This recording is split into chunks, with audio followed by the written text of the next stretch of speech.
Olá, continuando aqui nossa reflexão sobre o princípio regulador de culto, que significa o culto da forma como Deus determina na sua palavra, né? Segundo a vontade de Deus. Segundo essa vontade, como a Bíblia explica, diz, afirma, revela essa vontade. Não segundo o que a gente diz que é vontade de Deus, mas no final das contas sendo a nossa vontade prevalecendo, seja sendo a nossa compreensão dessa vontade prevalecendo, seja a nossa limitação determinando essa prática. Não, é segundo exatamente a vontade de Deus, que é o princípio regulador. Agora veremos o que Deus manda praticar no culto, e considerando o capítulo 21 da Confissão de Fé do Westminster, que já fez esse estudo, o melhor e mais excelente estudo sobre o tema, já vimos que os princípios bíblicos lá mostram que os elementos de culto, ou aquilo que Deus manda praticar no culto, são a leitura das Escrituras com temor divino, a ação pregação da palavra e a consciente atenção a ela em obediência a Deus, com inteligência, fé e reverência. Nós vamos entender isso, mas esse é um outro elemento. O cantar os salmos com graça no coração, esse é um outro elemento, bem como a devida administração e digna recepção dos sacramentos instituídos por Cristo. Mas também votos, jejuns solenes e ações de graças são elementos de culto. Neste estudo, consideramos então que é um ditame da razão natural e da consciência que um ser de infinita e absoluta perfeição, o Criador, possuidor e soberano Senhor, o preservador e generoso benfeitor de todas as criaturas, e o governante moral e absoluto de todos os agentes morais, deve ser louvado, adorado, agradecido, suplicado, obedecido e servido. É por si mesmo evidente e testemunhado pelo consenso comum de todas as nações de todas as épocas. As razões para isso são, primeiro, sua absoluta e inerente perfeição, sua infinita superioridade sobre nós, sua relação conosco como Criador, preservador e governante moral, nossa absoluta dependência dele em todo o bem e nossas obrigações para com sua infinita bondade em nosso favor. Seus mandamentos requerem isso de nossa parte. Esse é um outro motivo. O impulso de nossa natureza como seres religiosos e agentes moralmente responsáveis. O fato de nossas faculdades encontrarem seu mais elevado exercício e todo o nosso ser, seu mais sublime desenvolvimento e bem-aventurança neste culto e serviço. Nós já vimos que Deus nos deu nas Sagradas Escrituras uma regra de fé e prática infalível, autoritativa, completa e perspícua, que todo o conselho de Deus concernente a todas as coisas necessárias para a sua própria glória e a salvação, a fé e a vida do homem, ou é expressamente manifestado na Escritura, ou pode, por consequência boa e necessária, ser deduzido da Escritura. Por isso, necessariamente segue-se que, visto que Deus prescreveu o modo como devemos aceitavelmente adorá-lo e servi-lo, é uma ofensa e um pecado contra ele que negligenciemos seu método ou, em preferência, pratiquemos o nosso próprio. É bem provável que, no estado natural do homem e nas relações morais com Deus em que viveu antes da queda, sua razão, sua consciência e instintos religiosos naturais pudessem ser suficientes para dirigi-lo em seu culto e ministério. Visto, porém, ser depravada a natureza moral do homem, bem como pervertidos seus instintos religiosos e suas relações com Deus interrompidas pelo pecado, é por si mesmo evidente que se faz necessária uma explícita e positiva revelação, não só para comunicar ao homem que Deus de forma alguma admitirá seu culto, mas também para prescrever os princípios e os métodos segundo os quais esse culto e ministério poderão ser preservados. Como vimos anteriormente à luz das Escrituras, não só todo o ensino humano em termos de doutrina e de mandamentos, mas também toda a forma de culto próprio, de atos e formas de culto estabelecidos pelo homem, são abomináveis para Deus. Ao mesmo tempo, há, naturalmente, como admite a confissão no capítulo primeiro, algumas circunstâncias concernentes ao culto divino e ao governo da igreja comuns às ações e sociedades humanas que devem ser ordenadas pela luz da natureza e da prudência cristã, segundo as normas gerais da palavra. Essas se relacionam, obviamente, com a aplicação dos princípios e normas gerais estabelecidos na Escritura para a nossa orientação no culto e governo eclesiástico, para as diversas ocasiões e circunstâncias do caso em mão. Mas não temos, em nenhuma circunstância, qualquer direito, com base nos gostos, na forma ou conveniência, de ir além da clara autoridade da Escritura. E esse é um pecado que precisamos corrigir no nosso tempo. A Igreja Cristã Moderna tem praticado o seu culto, até aquelas que se dizem reformada, além ou aquém daquilo que determina as Escrituras. Também consideramos que o culto divino deve dirigir-se igualmente ao Pai, ao Filho e ao Espírito Santo. Deduz-se isso necessariamente do que provamos do que vemos no capítulo 2 da Confissão de Fé, que o Pai, o Filho e o Espírito Santo, sendo pessoas distintas, contudo, cada uma sendo igualmente, no mesmo sentido absoluto, o único e supremo Deus, que o aceitável acesso a Deus agora só pode ser através de um mediador, se prova pelo que já vimos, né? Em razão, primeiro, da culpa do homem por natureza e em consequência de transgressão habitual. Segundo, em razão da justiça divina. E terceiro, em razão do fato de que Deus, desde a eternidade, determinou tratar com os homens como objetos da redenção somente através de um mediador. Se Cristo, como nosso sumo sacerdote, representa verdadeiramente os eleitos diante do Pai, obedecendo e sofrendo vicariamente em seu lugar e fazendo intercessão em seu favor, e se Ele é o meio através do qual todos os graciosos benefícios nos vêm de Deus, segue-se que todo o nosso acesso a Deus só pode ser através dele, que Deus é o único objeto legítimo de culto e que Cristo é o único mediador através de quem temos acesso a Deus. Será então visto isso paulatinamente mais à frente. O culto religioso de forma alguma pode ser oferecido aos anjos, nem aos santos, nem a qualquer outra criatura, nem a Deus através de algum outro mediador, senão exclusivamente através de Cristo. Os padrões mais autoritativos da Igreja Romana ensinam que a Virgem Maria e os santos e anjos devem receber verdadeiro culto religioso em proporção às suas respectivas categorias, que devem ser invocados a fim de auxiliar-nos em nossos tempos de necessidade, que devem ser invocados para que intercedam por nós junto a Deus ou a Cristo. Alguns dos seus livros de culto mais autoritativos ensinam que se deve pedir a Deus que nos salve e nos auxilie com base nos méritos dos santos, que os quadros, imagens e relíquias dos santos e mártires devem ser mantidos nas igrejas e adorados. Para evitar a acusação de idolatria contra eles por causa de tais práticas, distinguem entre latria, ou culto religioso mais elevado, o qual é devido unicamente a Deus, e doulia, ou aquele culto religioso inferior, que é devido em vários graus aos santos e anjos, segundo sua categoria.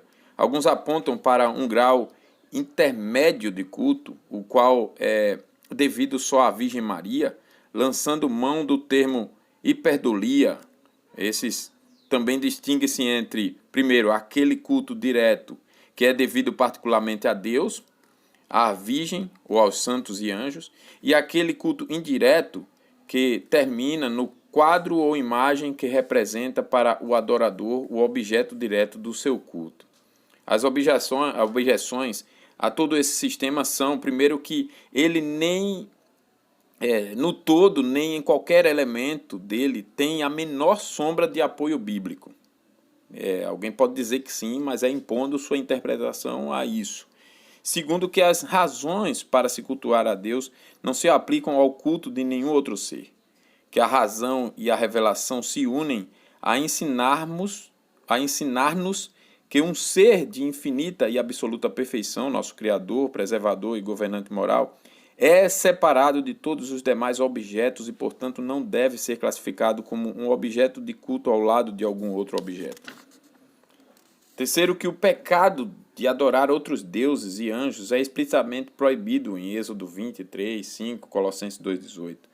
Quando o povo de Listra se propôs a cultuar São Paulo e São Barnabé, rasgaram suas vestes e saltaram para o meio da multidão, dizendo: nós também somos homens e vos anunciamos o evangelho para que dessas práticas vãs vos convertais ao Deus vivo. Atos 14, né? Versos 14 e 15.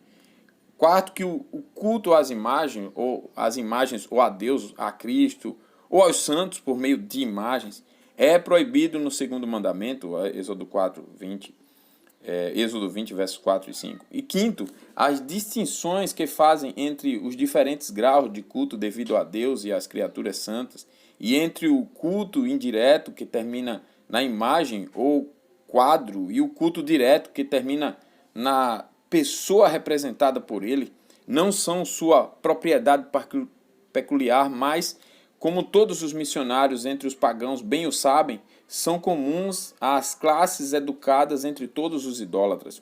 Se os romanistas não são idólatras, então os pecados proibidos no primeiro e segundo mandamentos nunca foram cometidos. Sexto, a invocação dirigida aos santos é um puro absurdo, pois, a não ser que sejam onipresentes e oniscientes, não podem nos ouvir. E em muitos casos, a menos que sejam onipotentes, não podem socorrer-nos. A explicação romanista de que Deus pode, provavelmente, contar aos santos o teor de nossas orações, a fim de que os santos, em contrapartida, relatem a Deus, é digna da doutrina que ela explica. Sétimo, os santos e os anjos não são mediadores entre nós e Deus, ou entre nós e Cristo.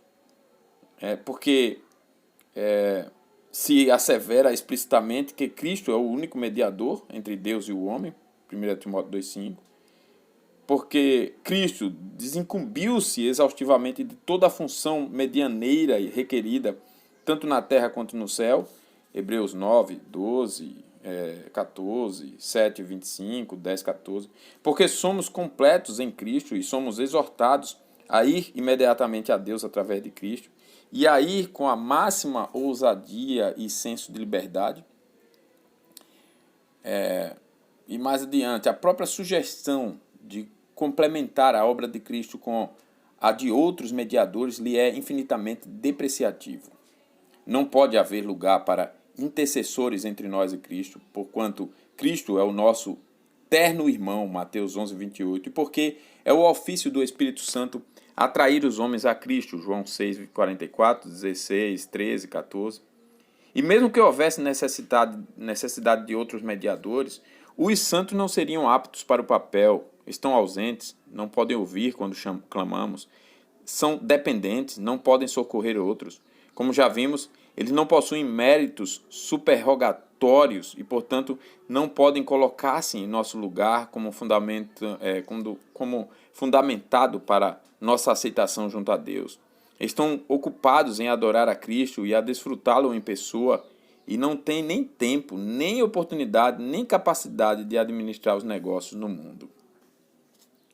Nossa confissão, então, havendo estabelecido a verdade geral quanto ao objeto a quem o culto religioso deve ser oferecido, bem como no tocante à fonte de nosso conhecimento de sua natureza e métodos próprios, agora procede a afirmar mais particularmente o que as Escrituras ensinam sobre este tema.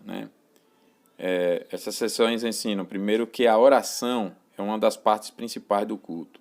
A palavra oração aqui é usada constantemente no sentido mais geral e no sentido mais específico. Em seu sentido mais específico, ela é equivalente à súplica, o ato da alma de apresentar seus anseios a Deus e pedir a Ele que satisfaça e supra todas as necessidades do suplicante. Em seu sentido geral, a oração é usada para expressar cada ato da alma de entrar numa relação espiritual com Deus.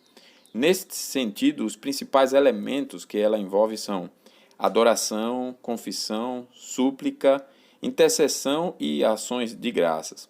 E assim a oração, em seu sentido mais amplo, inclui todos os atos diretos do culto. E os hinos e salmos de louvor são de louvor dado por Deus os louvores de Deus dado por Deus aos homens, porque os homens são capazes de dizer de Deus o que Deus é digno, são em sua essência apenas orações metrificadas e pronunciadas através da música ali dada por Deus, por exemplo, no livro dessas orações, dessas súplicas, desses louvores e hinos espirituais, né? Ou seja, dados pelo Espírito de Deus. A confissão neste ponto, nós vamos falar sobre essas coisas mais à frente, mas a confissão nesse ponto assevera que a oração é requerida de todos os homens. Isso é absolutamente procedente, mesmo dos pagãos que não conhecem a Deus e dos não regenerados que são moralmente incapazes de orar de maneira agradável a Deus. Porque nem nosso conhecimento das verdades morais, nem nossa capacidade moral de fazer o que é certo são a medida de nossa responsabilidade. Orar é um dever natural que se desenvolve de nossas relações naturais com Deus, manifestadas pela consciência natural e ordenadas nas Escrituras a todos os homens indiscriminadamente. Somos intimados a orar não só depois que recebemos o Espírito Santo, mas orar também para que o recebamos. Para que a oração seja agradável ou aceitável a Deus e para que seja eficaz, somos instruídos que se faz necessário, primeiro, que ela seja oferecida através da mediação de Cristo. Já ficou demonstrado anteriormente que todo culto religioso deve ser apresentado através de Cristo, ou seja, confiando em seus méritos e aproximando-se de Deus através de sua presente intercessão pessoal. A oração é uma espécie de culto religioso, portanto, o que é veraz no tocante à classe é veraz quanto a todos os seus elementos. Além disso, esta verdade procede de tudo o que é revelado no tocante à nossa redenção pelos méritos de Cristo e é diretamente ensinado na Escritura. Então, o que é verdade sobre a oração, sobre o culto é verdade sobre a oração. O que é verdade sobre a oração é verdade sobre o culto, né? Todos os elementos de culto. Deve ser feita com o auxílio do Espírito. A mesma palavra Paráclito se aplica a Cristo e ao Espírito Santo. Quando aplicada a Cristo, é traduzida por advogado. Quando aplicada ao Espírito Santo, é traduzida por consolador. Né? 1 João 2,1, advogado. João 14,6, consolador. Portanto, Cristo, como nosso advogado, faz intercessão por nós no céu. Romanos 8,24. O Espírito Santo, como nosso advogado, faz intercessão em nós, compondo nossas orações, incitando nossos desejos para que estejam em sintonia com a verdade de Deus e, dessa forma, mantendo a harmonia na constante corrente de petição, transitando de Cristo, a cabeça no céu, a seus membros na terra. Romanos 8, 26 e 27. Para que a oração seja aceitável, é essencial que o coração do adorador permaneça no estado próprio, e que sua oração seja oferecida em reverência à majestade e perfeições morais de Deus. Então, precisamos oferecer orações em reverência à majestade de Deus. Também em humildade por causa de nossa culpa e corrupção. Em submissão à sua vontade. Em confiança em sua capacidade e disposição em socorrer-nos e em sua graça pactual. Inteligente apreensão das relações que sustentamos, da natureza do ministério no qual estamos engajados e do tema de nossas orações e objetos de petição. E real solicitude e fervor de coração, correspondendo plenamente a todas as palavras pelas quais nossa oração é expressa, e com insistência e perseverança. E quando a oração é compartilhada entre duas ou mais pessoas, é logicamente evidente que ela deve ser expressa numa linguagem comum a todos. Do contrário, ela cessaria de ser, em algum sentido, a oração daqueles que deixam de entendê-la. Esse ponto é alvo de costume romanista de pronunciar muitas de suas orações públicas em latim, língua esta que, para a vasta maioria de seus adoradores, é desconhecida. Tal coisa é explicitamente proibida em 1 Coríntios 14, de 1 a 33. Quanto aos objetos da petição, aqui somos instruídos que eles cobrem todas as áreas das coisas que são absolutamente desejáveis e ilícitas. Isso é bem evidente porque dependemos de Deus em relação a todas as coisas e por isso devemos pedir-lhe por aquilo de que carecemos, dando contudo naturalmente precedência em nossos desejos às melhores coisas, buscando em primeiro lugar o reino de Deus e a justiça de Deus, né? O reino do céu e a justiça de Deus. Desejos por coisas ilícitas são naturalmente desejos ilícitos e devem ser descartados e nos mover ao arrependimento. Mesmo concernente àquelas coisas que em geral nos é lícito desejar, pode haver em muitos casos incerteza se é a vontade de Deus que as possuamos no tempo e da maneira como as desejamos. Em tais casos, devemos naturalmente fazer nossas petições em consonância com a vontade divina. Veja bem isso aqui, com a vontade divina. Por isso que a oração não é qualquer uma, é oração exclusiva. Como procedeu nosso bendito Senhor no Getsemane, em Lucas 22, 42 ou 1 João 5, 14. Né? Quanto aos alvos da intercessão, somos instruídos a orar por todos os homens vivos ou que virão à existência, mas não por aqueles que já morreram, nem por aqueles que notoriamente cometeram o pecado imperdoável. Na verdade, que é o pecado para a morte. Né? A doutrina da Igreja de Roma, concernente às orações pelos mortos, é uma parte dependente de sua doutrina concernente ao estado das almas dos homens depois da morte. Ela declara que aqueles que são perfeitos no momento da morte vão imediatamente para o céu. Aqueles que são infiéis ou morrem com algum pecado mortal vão imediatamente para o inferno.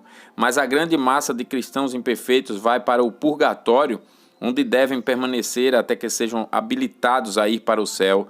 Concernente ao purgatório, o Concílio de Trento ensina que há um fogo purificador através do qual as almas cristãs imperfeitas devem passar, que as almas temporariamente sofredoras ali podem ser materialmente beneficiadas por meio das orações de seus irmãos cristãos e das missas oferecidas em seu favor na terra. Concílio de Trento, seção 25. Mas, se não existe nenhum purgatório, como será demonstrado, como é visto e estudado, né, no capítulo 32, então não pode haver nenhuma oração em favor dos mortos, já que os que estão no céu não necessitam de nenhuma intercessão, e para os que estão no inferno, de nada lhes aproveitará. É tanto presunçoso quanto fútil recorrer ao trono de Deus com súplicas quando o dono da casa já fechou a porta. Lucas 18, 25. As Escrituras ensinam acerca de apenas dois estados de existência para além da morte e de um grande e intransponível abismo fixado entre os dois. Lucas 16, 25 e 26. Além disso, a prática da oração em favor dos mortos não tem qualquer abono, por implicação direta ou remota da Escritura. A própria Escritura não ensina, não manda, não defende, não tem nenhuma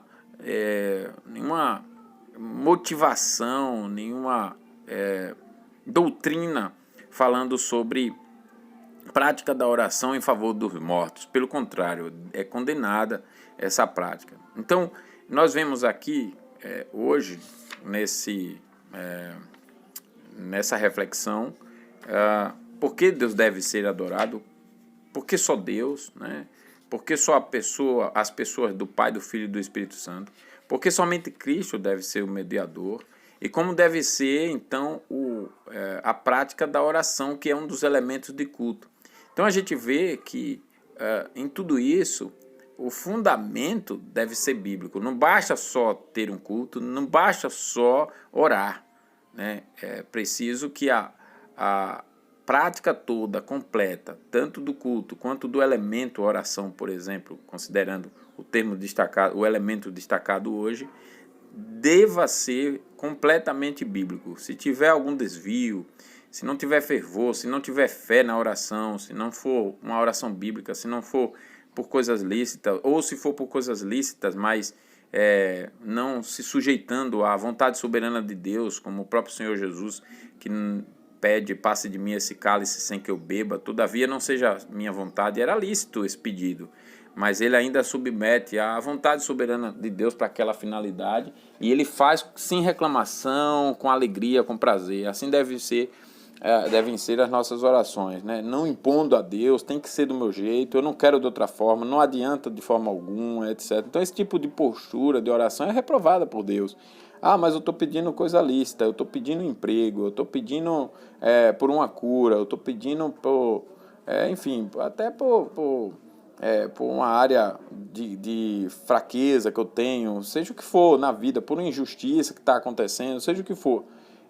Mas se a minha vontade quer prevalecer a vontade de Deus, isso é pecado.